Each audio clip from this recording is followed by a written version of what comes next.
नमस्कार। सर्वे भवन्तु सुखिनः, सर्वे सन्तु निरामयाः। सभी सुखी हों, सभी निरोग हों। अपनी इसी कामना के साथ मैं डॉक्टर रविंद्र कुमार, आपका फैमिली फिजिशियन, आज से अपने चैनल सर्वे सन्तु निरामया के मिनी एपिसोड्स की शुरुआत कर रहा हूँ। अपने पहले के वीडियोस की एनालिटिक्स स्टडी करने के बाद और आप सबके एवरेज वॉच टाइम ऑब्जर्व करने के बाद मैंने ये डिसाइड किया है कि अब से सर्वे सन्तु निरामया के सभी एपिसोड्स शॉर्ट यानी 3 से 5 मिनट के होंगे और इनमें नए एपिसोड्स के साथ साथ अपने पहले की इम्पॉर्टेंट टॉपिक्स को भी छोटे छोटे पार्ट्स में रिफ्रेश करके कुछ एडिशन और इम्प्रूवमेंट्स के साथ आपके लिए अपलोड करता रहूँगा, ताकि आप कम समय में बिना स्किप या फास्ट फॉरवर्ड किए इन वीडियोस को देख पाएँ और तब शायद ये आपके लिए ज़्यादा उपयोगी हो पाएंगे। आज से मैं वाइटामिन सीरीज की शुरुआत करने जा रहा हूँ। तो हम चर्चा करेंगे वाइटामिन्स, विटामिन्स या विटामिन्स के बारे में। वाइटामिन्स अमेरिकन प्रोनाउंसिएशन है, विटामिन्स ब्रिटिश प्रोनाउंसिएशन है और विटामिन्स या विटामिन हमारा अपना इंडियन प्रोनाउंसिएशन है। आप जैसे चाहे वैसे इसे प्रोनाउंस कर सकते हैं। वाइटामिन्स को हम एसेंशियल माइक्रो न्यूट्रिएंट्स कहते हैं, यानी ऐसे पोषक पदार्थ जो माइक्रो यानी बहुत ही कम मात्रा में सही, लेकिन हमारे शरीर, उसके विकास और उसके फंक्शंस के लिए बहुत ही इम्पॉर्टेंट यानी इंडिस्पेंसिबल होते हैं। इन्हें हम एसेंशियल इसलिए कहते हैं क्योंकि ये हमारे शरीर में या तो बिल्कुल नहीं बनते या बहुत ही इनसफिशिएंट क्वांटिटी में बनते हैं, ताकि इसलिए हमें इन्हें अपने भोजन में बाहर से लेना पड़ता है। वाइटामिन दो वर्ड्स वाइटल और अमीन से डिराइव किया गया है।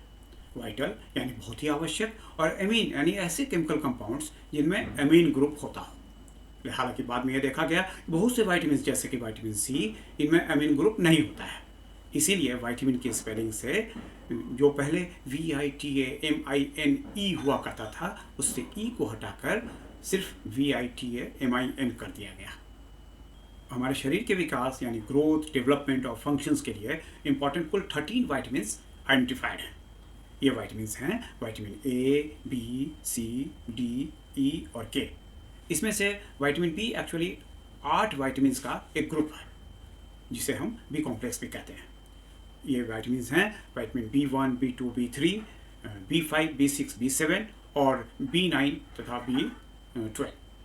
बीच के वाइटामिन यानी B4, B8, B10, B11 ये बाद में इस लिस्ट से हटा दिए गए क्योंकि ये वाइटामिन के क्राइटेरिया को फुलफिल नहीं करते थे, यानी ये ग्रोथ और डेवलपमेंट और शरीर के फंक्शन और न्यूट्रिशन के लिए एसेंशियल नहीं थे।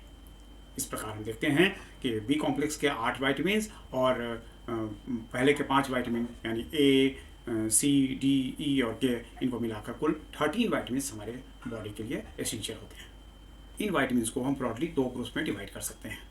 एक फैट सॉल्युबल वाइटामिन यानी वसा में घुलनशील वाइटामिन, दूसरे वाटर सॉल्युबल वाइटामिन यानी कि पानी में घुलनशील वाइटामिन। आपका ये जानना इसलिए ज़रूरी है क्योंकि फैट सॉल्युबल वाइटामिन हमारे कोशिकाओं के अंदर बड़ी आसानी से और काफ़ी दिनों तक स्टोर रह सकते हैं। इसीलिए हमारी कोशिकाओं के अंदर ज़्यादा मात्रा में एक्युमुलेट होने से, जिसे हम हाइपर वाइटामिनोसिस भी कहते हैं, उससे बहुत से साइड इफ़ेक्ट्स हो सकते हैं जो कभी कभी काफ़ी हार्मफुल होते हैं। दूसरी तरफ वाटर सॉल्युबल वाइटामिन हमारे कोशिकाओं के अंदर स्टोर नहीं होते हैं और हमारे यूरिन से बड़ी आसानी से निकल जाते हैं। इसीलिए वाटर सॉल्युबल वाइटामिन जैसे कि वाइटामिन बी कॉम्प्लेक्स और वाइटामिन सी में हाइपर विटामिनोसिस की समस्या नहीं होती है। चाहे वो फैट सॉल्युबल हों या वाटर सॉल्युबल हों, हमारे बॉडी के ग्रोथ और फंक्शंस के लिए बहुत ही वाइटल यानी बहुत ही आवश्यक है। इसीलिए हमारे भोजन में इनकी आवश्यक मात्रा के लिए कुछ गाइडलाइंस दिए गए हैं, जिन्हें हम RDA यानी रिकमेंडेड डेली अलाउंस कहते हैं। रिकमेंडेड डेली अलाउंस से कम मात्रा में इन वाइटामिन को अपने भोजन में लेने से हमारे शरीर में इनकी कमी से बहुत से बीमारियां या बहुत से लक्षण पैदा होते हैं, जिन्हें हम वाइटामिन डिफिशिएंसी डिजीज़ेस कहते हैं। ये वाइटामिन डिफिशिएंसी डिजीज़ेस यदि हमारे भोजन में वाइटामिन की के कम इंटेक से हों तो उसे हम प्राइमरी वाइटामिन डिफिशिएंसी कहते हैं। और कभी कभी हमारे पाचन तंत्र में या हमारे शरीर में किसी बीमारी की वजह से इन वाइटामिन का एब्जॉर्प्शन कम होता है, हमारे शरीर के में ये विटामिन कम अवेलेबल होते हैं, तब ऐसी डेफिशिएंसी को हम लोग सेकेंडरी वाइटामिन डेफिशिएंसी कहते हैं।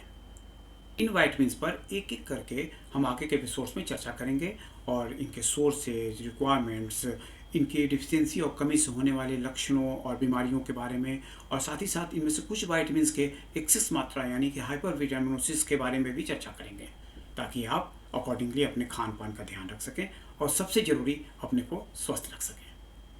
तो मिलते हैं अगले एपिसोड में विटामिन ए पर चर्चा के साथ। तब तक eat healthy and stay fit.